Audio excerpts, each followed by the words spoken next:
Hello বন্ধুরা, সবাই কেমন আছো? আশা করছি সবাই খুব ভালো আছো। তো দুর্গাপুজো চলে এলো লক্ষ্মী পুজো। আর লক্ষ্মী পুজো হয় না এমন বাড়ি খুব কমই আছে। বাংলার প্রতিটা ঘরে ঘরে মা লক্ষ্মীর পূজা করা হয়, মা লক্ষ্মীর আরাধনা করা হয়। তো সেই পুজোর জোগাড়েই আমরা লেগে পড়েছি। দেখতেই পাচ্ছ সব কিছু ধুয়ে পরিষ্কার করে রেখে দিয়েছি। এখানে মায়ের থালা, বাসন, সবজি মানে যেগুলো ভাজা হবে আর কি সেগুলো সবই রাখা আছে। আর মায়ের নিত্য সেবাও আমি দিয়ে দিয়েছি। শাশুড়ি মা নারকেল কুড়িয়ে রেখেছিলেন, সেটাই নিয়ে চলে এসেছি মায়ের জন্য ভাজা করার জন্য। এইটা দেখতে পাচ্ছ, এই কড়াটা সব কিছু মায়ের জন্যই। তো নারকেল আমার ভাজা হয়ে গিয়েছে। আর এখানে নিয়ে দেখো চলে এসেছি। নারকেলটা আমি এরকমভাবে রেখেছি, তার একটাই কারণ নারকেলটা যাতে ঠান্ডা না হয়ে যায়। ঠান্ডা হয়ে গেলে নারকেলের পাকটা ধরবে না, নাড়ুটা বানাতেই পারবো না। সেই জন্য আগে নারকেল নাড়ুটা আমি বানিয়ে রেখে দেব। আর ওইদিকে দেখতেই পাচ্ছ সব সবজি কাটা আছে, ওইগুলো শাশুড়ি মা ভেজে দেবেন। নারকেল নাড়ুটা গরম গরম না পাকালে এটা হবে না। তো নারকেল নাড়ু আমার রেডি হয়ে গিয়েছে। আর এদিকে একে একে শাশুড়ি মা সুজিও করে নিলেন। তারপরে একে একে লুচিগুলো ভেজে নেওয়া হয়ে গেল।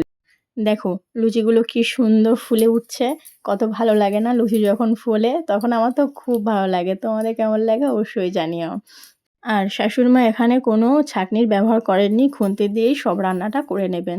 তারপরে একে একে বেগুন ভাজাটাও দিয়ে দিলেন। বেগুন ভাজা হয়ে গিয়েছে, সেটা তুলে নেওয়া হলো। তারপরে দিয়ে দিলেন ঢ্যাঁড়স, কারণ আগে পটলটা দেননি, পটলটা রাখাই ছিল। কারণ পটলটা আগে দিলে তেলটা কালো হয়ে যেতে পারতো, সেই জন্য পটলটা আগে দেয়নি। তো দেখো ঢ্যাঁড়স ভাজা হয়ে গিয়েছে, দিয়ে দিল এবার পটল। পটলটাও ভাজা হয়ে গিয়েছে, এরপর ভেজে নেওয়া হবে আলু। দেখো আলুগুলো শাশুড়ি মা অন্যরকমভাবে কাটেননি, যেমন আমাদের আলু ভাজা কাটা হয় তেমনভাবেই কেটেছিলেন। তো আলু ভাজা হয়ে গিয়েছে, এখানে শাক ভাজাটাও করে নেওয়া হলো।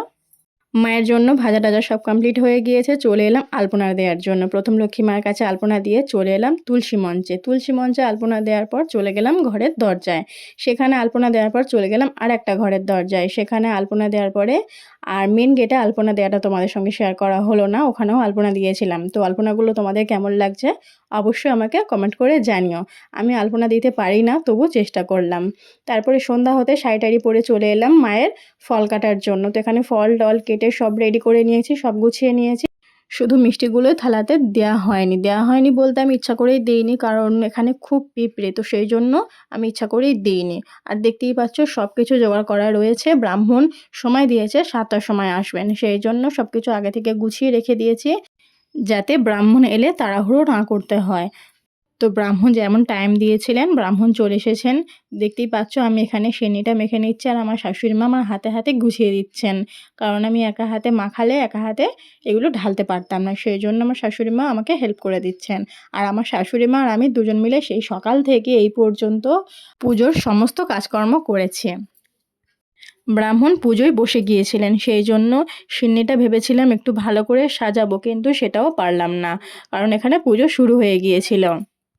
আর আমি এই প্রথমবার সিন্নি মাখালাম। তো কেমন হয়েছে অবশ্যই জানিও। পুজো শুরু হয়ে গিয়েছে, ব্রাহ্মণ বললেন শাঁখ বাজাতে, তো আমি এখানে শাঁখ বাজানো শুরু করে দিয়েছি। শাশুড়ি মা বসে আছেন, আমি বসে আছি। আর তোমাদের দেখাতে পারছি না, পিছন দিকে আমার শ্বশুরমশাই, আমার স্বামী সবাই আছেন। আমি প্রতি বছরই লক্ষ্মী মার কাছে অঞ্জলি দিই। তো আমার শাশুড়ি মা আমি দুজনেই বসে গেলাম অঞ্জলি দেওয়ার জন্য। আর আমাদের এই ভিডিওটা তোমরা কে কোথা থেকে দেখছো অবশ্যই আমাকে কমেন্ট করে জানিও। আর তোমরা দেখতেই পাচ্ছ আলাদা করে আমার কোনো ঠাকুর ঘর নেই। ঘরের এক সাইডে মাকে প্রতিষ্ঠা করে ওখানেই মাকে রেখেছি, ওখানেই মাকে নিত্য সেবা দিই, ওখানেই মায়ের জন্য পূজা অর্চনা করা হয়, সব কিছু করা হয়। একটা মন্দির করার আমার খুবই ইচ্ছা আছে, মা পাশে থাকলে সেটাও হবে। তোমরা হয়তো অনেকেই বলতে পারো যে ঘরের মধ্যে মাকে কেন রেখেছো, সেই জন্য তোমাদের আমি কথাটা জানিয়ে দিলাম।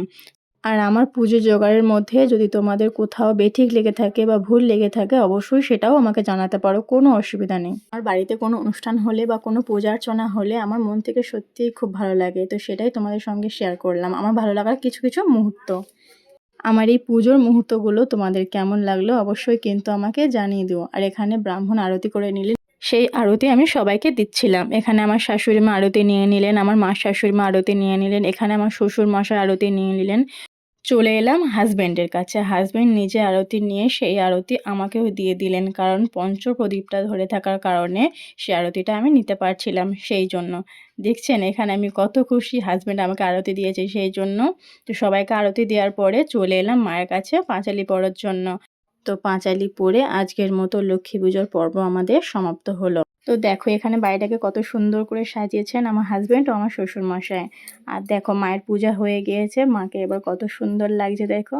আর মায়ের কাছে আমি কি কি ভোগ দিয়েছিলাম সেইটাই তোমাদের দেখালাম। আর আমার মাকে আমি কেমন করে সাজিয়েছিলাম সেটাও তোমাদের দেখালাম।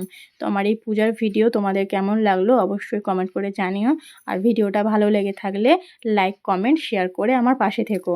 আর আমার চ্যানেলে যদি নতুন বন্ধু হয়ে থাকো তাহলে অবশ্যই আমার চ্যানেলটিকে সাবস্ক্রাইব করে দিও। মা লক্ষ্মীর পূজা আমি প্রতিদিনই করি, কিন্তু এই যে দিনটা এটা খুবই স্পেশাল। আবার ওয়েট করে থাকবো একটা বছর এই দিনটার জন্য। সবাই ভালো থেকো, সুস্থ থেকো।